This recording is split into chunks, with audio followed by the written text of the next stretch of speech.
Now back to school season also means soup season. So today I'm sharing with you 20 of my top Instant Pot soup recipes.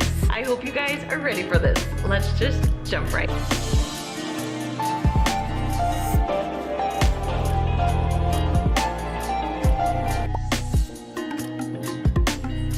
So first, I'm gonna start with this an Instant Pot. I have a 6-quart. I usually cook with my 6-quart. You can make this in the 3-quart or the 8-quart. The 3-quart, it might be a little full, so you might have to cut it in half, but the cooking time will be the same. Okay, so first I have 3 potatoes. Now you're supposed to peel the potatoes, and if you've been around for a while, you know that I hate peeling potatoes, so I never do. But I wanna show you this. So this is the secret with the 5-minute clam chowder. This is the size of my potato. It's really thin, really small. If you make your potatoes that size, then you can cook it for 5 minutes. So that's the secret. So I have 3 potatoes, I have 2 stalks of celery, and then 1 onion. We're just gonna dump it in. There we go. Now you have a few options. This recipe calls for 4 cans of clam chowder. Nope, oh my gosh, of clams, not clam chowder, that's what we're making. So you can use the liquid. Oh, I took out my lids. You can use the liquid for your liquid in here, or you can just use a half a cup of water. Today I'm just gonna do a half cup of water. I just need it to pressurize for it to work. So that's all we're gonna do, guys. You just have to cook the vegetables right now. So that's what we're working on. So, half cup of water, put your lid on. You're gonna do it, cancel. You're gonna cook it for just 5 minutes. And then make sure this little knob is turned to sealing, not venting, and then you can just walk away. But I actually need this, so we're gonna take this back out. So we're gonna pretend that it's cooked, and it cooked for 5 minutes. After the 5 minutes is done, you're gonna turn this little knob to venting, there we go, and let all the pressure out. Once all the pressure's out, we're gonna magically have cooked vegetables. So I'm gonna put that right there.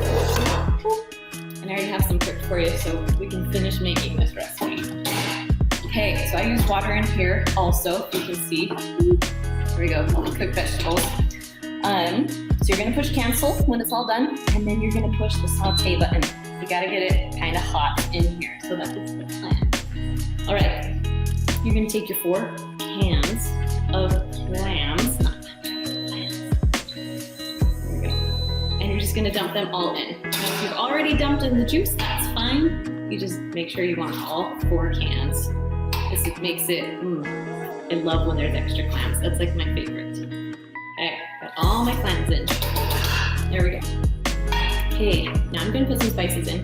So I have 1½ teaspoons of thyme, 1½ teaspoons of basil, and then just like a teaspoon of salt and a little bit of pepper. You can add more too after it's done cooking, so you can see like how much salt and pepper you need. Everyone is different with salt and pepper, so you do you. Okay, let's see, what else do I wanna do? Now you can do your garlic in with the vegetables and have it cooked that way, but I love a little bit of garlicky recipes, so you can taste the garlic. So I'm gonna put it in right now. So I'm doing like about 2 cloves of garlic that you put in. Then, I know this might sound gross to some of you, but this makes it taste good. We're doing a can of cream of mushroom soup. We're gonna make it nice and creamy and just taste so good. And I have 6 pieces of bacon. I always get the pre-cooked kind because I'm lazy. And yeah, so I already pre-cooked it, chopped it all up, and it is ready to go. And here it's go. And last but not least, now you don't want to cook with this because you don't want it to curdle. So if you notice, I cook my vegetables first, then we saute. As we're sauteing, we're adding 3 cups of half and half, and we'll just pour that in. Here we go. It's gonna be nice and creamy. I'm so excited. That is literally it. Now you're going to just wait a little bit because obviously we're on saute. We're gonna wait until it starts to cook, but all your vegetables are cooked. We're pretty much just heating it up, so everything is cooked through and is warm. So we're just gonna mix around, but it really is so yummy. Now I love serving this. I don't know if you guys can get bread bowls where you're at, or if you've had bread bowls and clam chowder is like my happy place. So you can always go to your local bakery, see if they have any. They usually do in wintertime. If not, you can always ask them, say, hey, will you guys make bread bowls? And they can get it to you. You can do like a special order of bread bowls, and they'll make them for you. It might take like 3 days to get it done. Or you can just get normal, dip it in, whatever you want to do. Okay, obviously this is not cooked all the way. So I usually let it like sit on saute for about 10 minutes or so. Just keep mixing, make sure you mix everything together.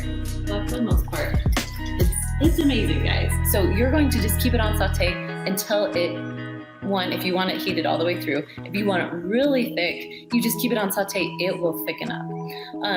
I did add water in there to cook the vegetables. If you wanted to drain that water out, it won't take as long to thicken, but it's totally up to you. I'm not much of a, texture isn't a huge thing with clam chowder with me, and so I kind of just, yeah, when it's done, my kids will eat it, and